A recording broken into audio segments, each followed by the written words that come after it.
سب سے پہلے تو جو لوگ شکوہ کرتے ہیں سوشل میڈیا پہ بہت زیادہ کہ پاکستانی نکلتے نہیں ہیں، اپنے حق کے لیے کھڑے نہیں ہوتے، خاص طور پہ وہ لوگ سوشل میڈیا پہ یہ بات کرتے رہتے ہیں، تو میں انہیں یہ بتاؤں کہ اس وقت آزاد کشمیر ہو یا بلوچستان ہو، لوگ کئی مقامات پر دھرنے دے کر بیٹھے ہیں اور اپنے جائز مطالبات یا اپنے حقوق کے لیے آواز اٹھا رہے ہیں۔ جو ان کے ساتھ ظلم اور زیادتی ہو رہی ہے وہ اس کے خلاف ڈٹ کر کھڑے ہیں۔ وہاں خواتین بھی ہیں، نوجوان بھی ہیں، بچے بھی ہیں، بزرگ بھی ہیں، اور اب سوشل میڈیا کی رسپانسبلٹی ہے کہ وہ ان کی آواز کو دنیا تک پہنچائے اور ان کی آواز بنے۔ وجہ یہ ہے کہ وہ دور دراز علاقوں میں بیٹھے ہیں، وہاں پہ انٹرنیٹ بند کر دیا گیا ہے اور پاکستانی میڈیا کو بالکل اجازت نہیں ہے کہ وہ ان کی کوریج کرے یا دنیا کو بتائے کہ وہ لوگ کیا مطالبات کر رہے ہیں اور ان کے اوپر کیا حالات گزر رہے ہیں۔ میں اپنی ذمہ داری پوری کروں گا۔ میری آپ سب سے گزارش ہے کہ اس وقت پوری دنیا تک بلوچستان کے لوگوں کی آواز پہنچائیں اور کشمیر کے لوگوں کی آواز پہنچائیں، تاکہ وہ سخت موسموں کے اندر بیٹھ کر اس وقت جو احتجاج کر رہے ہیں یا اپنے حق کے لیے کھڑے ہیں انہیں مایوسی نہ ہو۔ ان کی آواز بننا ہم سب کی ذمہ داری ہے۔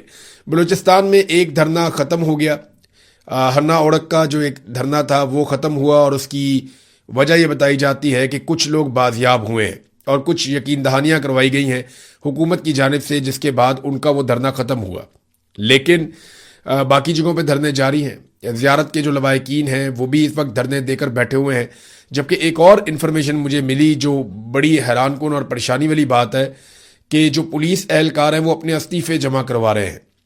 اس کی کنفرمیشن نہیں آ رہی، لیکن یہ بار بار گردش کر رہی ہے سوشل میڈیا پر، یا بلوچستان میں لوگ کلیم کر رہے ہیں بار بار، کیونکہ جب تک سرکاری طور پہ اس کی تصدیق نہیں کی جاتی تب تک ہم کچھ کہہ نہیں سکتے، اور سرکار ایسی خبروں کی تصدیق جلدی کرتی نہیں ہے۔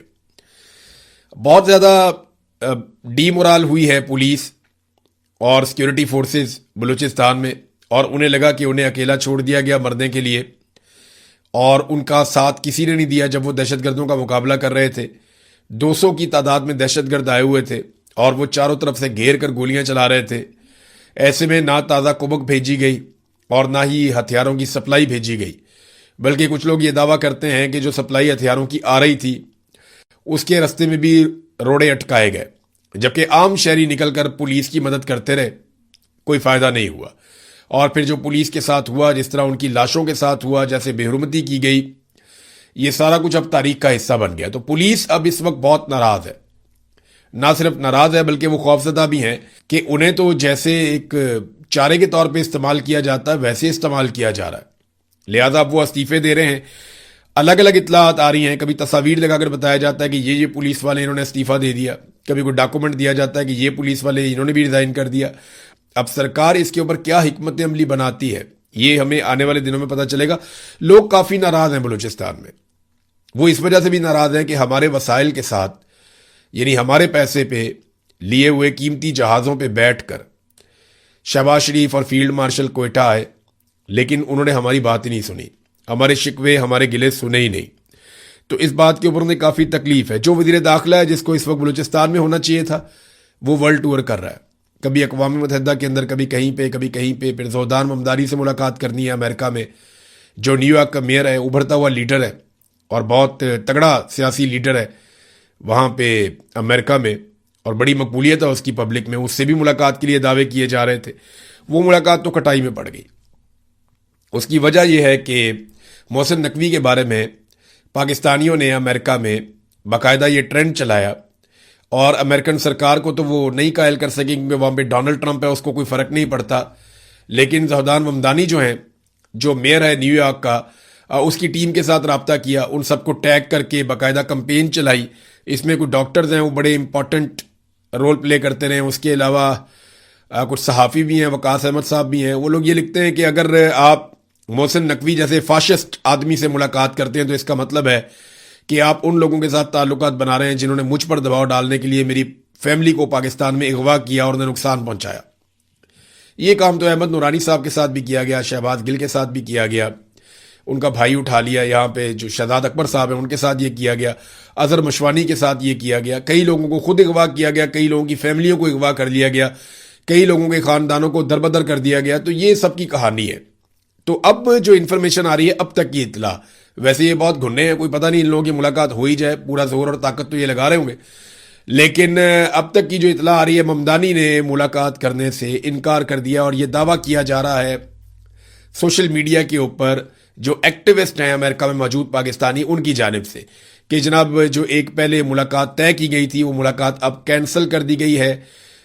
میئر ممدانی کی جو کمیونیکیشن ڈائریکٹر ہیں انہوں نے یہ سٹیٹمنٹ دیا اور یہ دعویٰ کیا مہلکہ سمدانی نے کہ اب ممدانی ملاقات نہیں کر رہا محسن نقوی سے، کیونکہ اس کو اس بات کا آئیڈیا ہو گیا کہ یہ فاشسٹ لوگ ہیں، انہوں نے پاکستان میں قتل و غارت گری کی ہے، بہت نقصان پہنچایا ہے پاکستانیوں کو، لہذا وہ ملاقات منسوخ ہو گئی ہے۔ وزیر داخلہ کو اس وقت ہونا چاہیے تھا بلوچستان میں، لیکن وہ دنیا کا ٹور کر رہا ہے، کیونکہ آصف منیر صاحب سے جو تعلق داری عزیز داری ہے وہ شوق پورے کرنے کے لیے، اس آدمی کو شوق تھا وزیر اعلیٰ بننے کا، 1 سال تک وزیر اعلیٰ رکھا گیا۔ اس آدمی کو شوق تھا کرکٹ کے میدانوں پہ راج کرنے کا، اس کو پی سی بی کا چیئرمین بنا دیا گیا۔ پھر شوق پورا کیا گیا، پاکستان کا سب سے طاقتور عہدہ وزیر داخلہ پاکستان بنا دیا گیا، سینیٹر بنا دیا گیا۔ پھر اب شوق پورا کیا جا رہا ہے، وزارت خارجہ کا بھی شوق پورا کرنا ہے۔ تو آصف منیر کے اقتدار کا سب سے زیادہ فائدہ اگر کسی کو ہوا تو وہ محسن نقوی کو ہوا۔ ایک دن رانا ثناء اللہ نے کہا کہ جی محسن نقوی صاحب کی بڑی مہربانی ہے کہ وہ کہیں شہباز شریف صاحب کی جگہ وزیر اعظم نہیں بن گئے، تو اگر فیلڈ مارشل آصف منیر چاہے تو کسی وقت بھی کوئی نگران سرکار بنا کے یا قومی حکومت تشکیل دے کر وہ محسن نقوی کو وزیر اعظم پاکستان بھی بنا سکتے ہیں۔ انہیں پوچھنے والا کون ہے؟ جو دل کرتا ہے ڈنڈے کے زور پہ کرتے چلے جا رہے ہیں۔ پاکستان میں کشمیر کے حالات ناظرین یہاں تک پہنچ گئے ہیں کہ جیلوں کی صورتحال کافی خراب ہے۔ مجھے کئی لبھائقین نے بتایا کہ جیلوں کے اندر جو ان کے پیارے بند ہیں یا جنہیں پکڑ لیا گیا اس تحریک کے دوران، انہیں مجبور کیا جا رہا ہے ویڈیو بیانات دینے کے لیے۔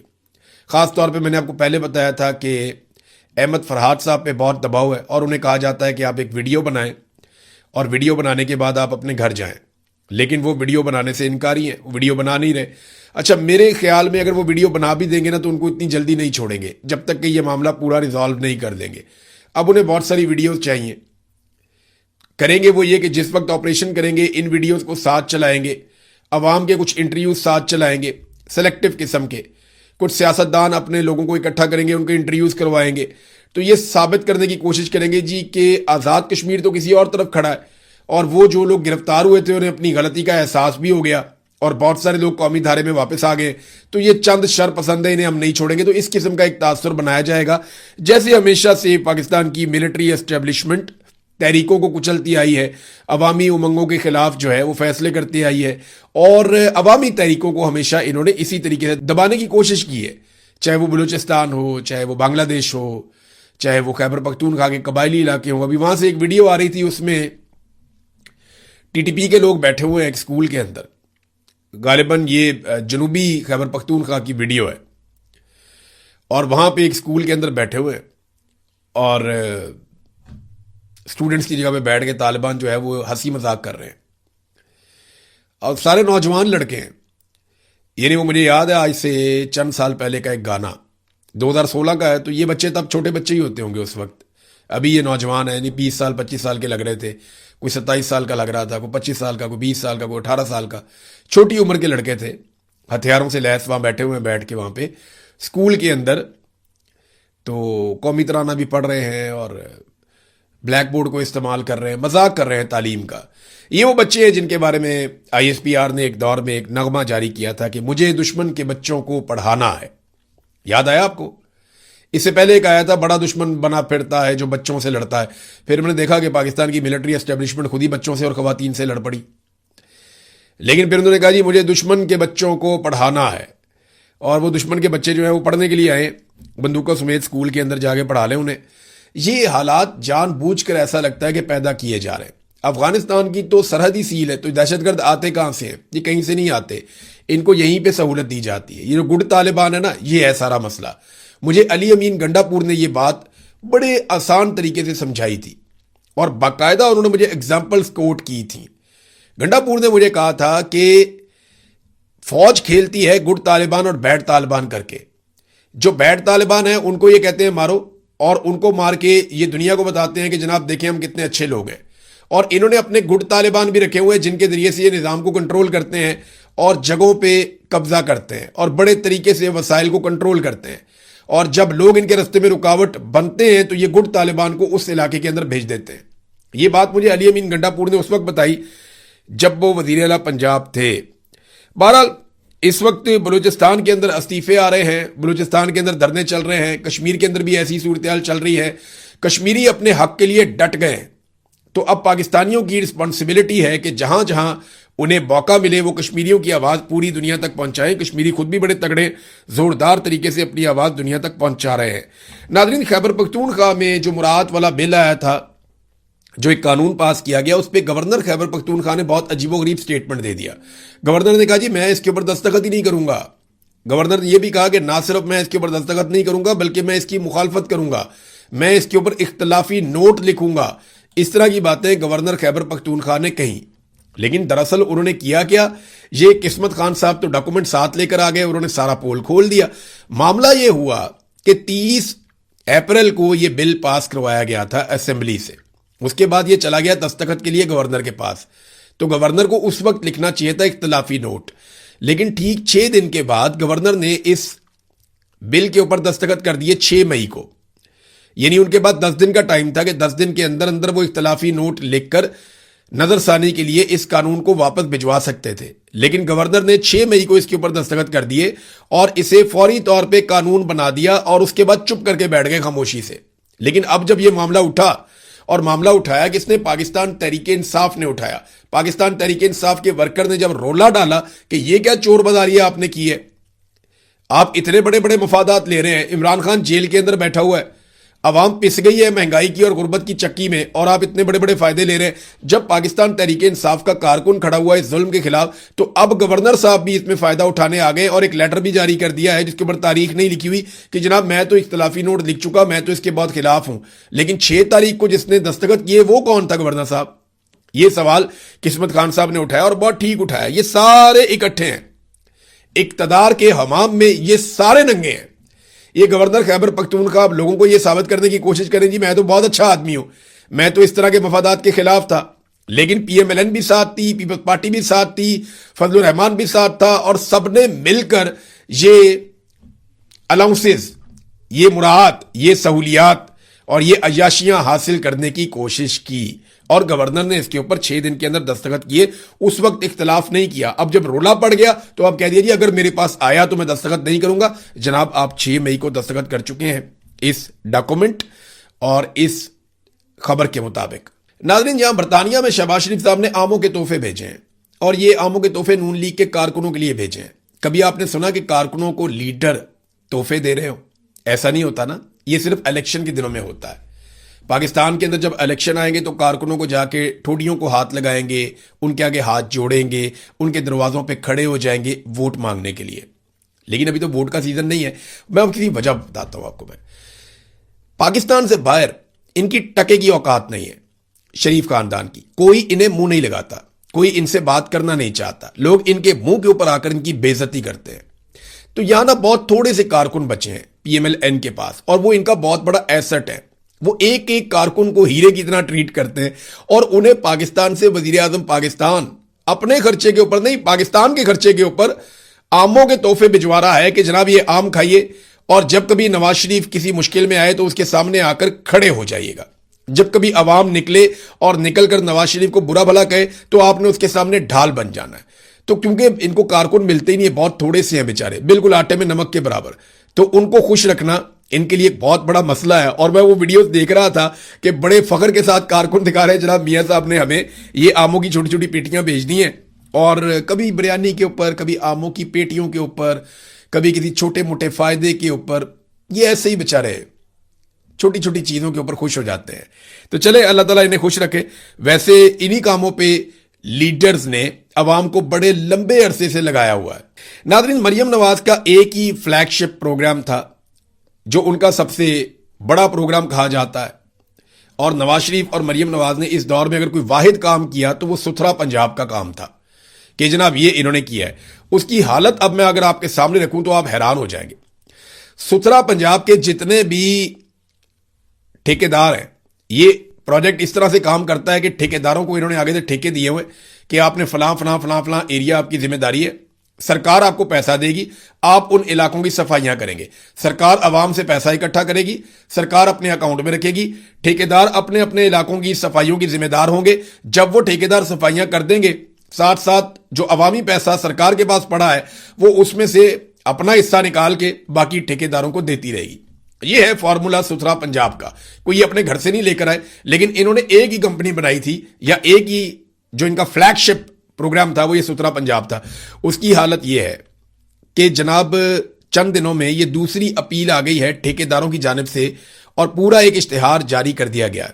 اپیل میں لکھتے ہیں, اپیل ثانی محترم مریم نواز صاحبہ وزیر اعلیٰ پنجاب, ستھرا پنجاب پروجیکٹ کے تحت کانٹریکٹرز کے واجبات اور مسائل کے فوری حل کے لیے ہم دوسری اپیل کر رہے ہیں, اور ہم آپ کی خدمت میں ایک بار پھر انتہائی ادب اور احترام کے ساتھ درخواست کرتے ہیں کہ جیسا کہ ہم نے پہلے بھی آپ کی خدمت میں اپیل کی تھی, افسوس کہ ابھی تک اس پہ توجہ نہیں دی گئی.